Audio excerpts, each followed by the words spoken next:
নির্বাচনের 4 আসনের ফলাফল সব আগে নিউজ 18 বাংলায় চোখ রাখুন। 4 কেন্দ্রে মানিকতলা, আবার বলছি রায়গঞ্জ, বাগদা এবং রানাঘাট দক্ষিণ। সংখ্যা হিসেবে নয়, আসলে এখানে শাসক দল পিছিয়ে ছিল লোকসভা নির্বাচনে। সেই শাসক দল কি পুনরুদ্ধার করতে পারবে, নাকি বিজেপি 3টে সিট বাড়িয়ে নেবে? যদিও ভোটের চালচিত্র দেখে 10ই জুলাই রাজনৈতিক বিশ্লেষকদের একাংশ তারা মনে করছেন যে 4টির মধ্যে 4টি তৃণমূল কংগ্রেস লাভ করতে পারে। আমি বাদশার কাছে চলে যাব। তৃণমূল কংগ্রেস লাভ করবে না বিজেপি লাভ করবে, এই নিয়ে প্রশ্ন উঠছে। কিন্তু লোকসভার সময়ও আমরা দেখলাম কংগ্রেস, সিপিআইএম বা বামেরা সেরকমভাবে দাগই কাটতে পারলো না।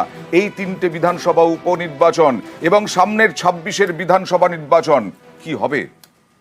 একটা কথা বলতে চাই, আজকের নির্বাচনে কেউ জিতুক আর না জিতুক, সবার আগে যারা জিতবে তারা হচ্ছে পুলিশ। কারণ গত 10 তারিখে আমরা নির্বাচনের দিন দেখেছি যে নির্বাচনের আগে রাত্রির থেকে যেভাবে বিরোধী দলের কর্মীদের ওপর আক্রমণ, বুথ ক্যাম্পের ওপর আক্রমণ, বিরোধী প্রার্থীদের গাড়ির উপর আক্রমণ, তাদেরকে ঘিরে ধরা, এটাই বাংলার কালচার হয়ে দাঁড়ায়। সেই বিরোধী বলতে তো বিজেপি দেখেছি আমরা। বিজেপিকে দেখেছেন আপনারা, আমরাও, বামেরাও রাস্তায় ছিলাম, বামেদের ক্যাম্পও ভেঙেছে, বামেদের ওপরও আক্রমণ নামানো হয়েছে, সব ছবি দেখা গিয়েছে।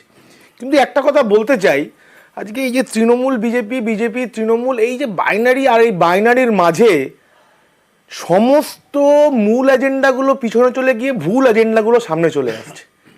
এই যে আজকে নির্বাচনে যারাই জিতুক না কেন, আদতে দাঁড়িয়ে কেউ মানুষের প্রত্যেক দিনের জীবন যন্ত্রণা, আজকে জিনিসপত্রের যে আকাশ ছোঁয়া মূল্যবৃদ্ধি, সেই নিয়ে সোচ্চার হবে না। আজকে প্রত্যেক দিন রাস্তায় এত বেকার যুবকরা কাজে না পেয়ে রাস্তায় পথ হাঁটছে, তাদের কর্মসংস্থান হবে? সেই প্রশ্নগুলোকে মিটবে? হবে না। আজকে পশ্চিমবাংলার বুকে প্রত্যেক দিন গুন্ডারাজ বাড়ছে, মস্তানরাজ বাড়ছে, রাজ্যের মানুষ দেখছে তোলাবাজি বাড়ছে, তৃণমূল কংগ্রেসের নেতারা ফুলে ফেপে ঢোল হয়ে যাচ্ছে। সেই নিয়ে সাধারণ মানুষ যখন সোচ্চার হচ্ছে, সেই জবাব রাস্তায় মানুষ পাবে না। সাধারণ মানুষ তো ভোট দিচ্ছে তৃণমূলকে। আজকে রাজ্যের বুকে কিভাবে নির্বাচন হচ্ছে আপনিও দেখেছেন। আজকে এতক্ষণ আগে কিষাণুদা একটা কথা বলছিল যে মানুষের ভোট, মানুষ আস্থা রেখেছে তৃণমূল কংগ্রেসের প্রতি। এত যখন আস্থা, তাহলে এত ভোট লুটে দরকার কি আছে? এত দল বেঁধে বিরোধী প্রার্থীদেরকে ঘিরে রাখাবার কি আছে? চন্দনদা, বুথ ক্যাম্প ভাঙবার কি আছে? ওকে, দেখো, একটা জায়গা যদি আমরা বুঝি তাহলে সেটা বুঝতে পারবো যে এই তৃণমূল কংগ্রেস, তার কেডার বাহিনী এবং তার সাথে পুলিশ এবং তার সাথে সবথেকে বেশি অভিনন্দনযোগ্য এই জয়ন্ত সিং বা ওই জেসিবি, যারা এই নির্বাচনগুলোকে পরিচালনা করে। কোনো ক্ষেত্রে হয়তো এই 4টে নির্বাচনের মধ্যে পড়ে না, বাট মূল নির্বাচনের কাঠামোতে এদের যে ভূমিকা থাকে বা গোপনে যেসব এই জয়ন্ত সিংরা তৈরি হয়ে আছে বিভিন্ন জায়গায়, তাদের যথেষ্ট অভিনন্দন জানাতে হবে কিষাণুদের পক্ষ থেকে। তার কারণ তারা আছে বলে, পুলিশ আছে বলে এই নির্বাচনগুলো এইভাবে নির্বাচিত হয়, এইভাবে নির্বাচন পরিচালিত হয়। তোমাকে একটা কথা পরিষ্কারভাবে বলি, আজকে এখানে কোনো কিন্তু নেই, আমি বারবার স্বীকার করে নিচ্ছি, কংগ্রেস বা লেফট ফ্রন্ট যে জায়গাতে দাঁড়িয়ে আছে ফাইটেবল জায়গাতে দাঁড়িয়ে নেই, এটা অন্তত বাস্তব চিত্র। কিন্তু একটি জিনিস বুঝতে হবে, গণতান্ত্রিক প্রক্রিয়াতে যারা ফাইট করতে পারে তারা ফাইট করছে। আচ্ছা অয়ন, একটা কথা তুমি বারবার বোঝার চেষ্টা করো, আমি আবারও বলি, দিবে আর নিবে, মিলাবে মিলিবে, যাবে না ফিরে। এই যাবে না ফিরে তাই তো প্রমাণ হচ্ছে রায়গঞ্জে বিজেপির যিনি ক্যান্ডিডেট তিনি কে প্রমাণ হচ্ছে বিশ্বজিৎ দাস তিনি কে অন্তত গত নির্বাচনে। এবার তো নির্বাচনে দাঁড়ালেনই না। তুমি মুকুটমণিকে বলো তিনি কে? আমি কল্যাণ চৌবে ছাড়া আমি তো দেখতে পাচ্ছি না যে এখানে কেউ আছে যে ওই মিলাবে মিলিবে দলে নেই। আমি তোমাকে যেটা বলতে চাইছি সেটা হচ্ছে একেবারে প্রকৃষ্ট প্রমাণ হচ্ছে যে এই নির্বাচনে দেখো মারামারি, লড়াই, ইত্যাদি ইত্যাদি, রক্তপাত, অনেক কথা উঠেছে।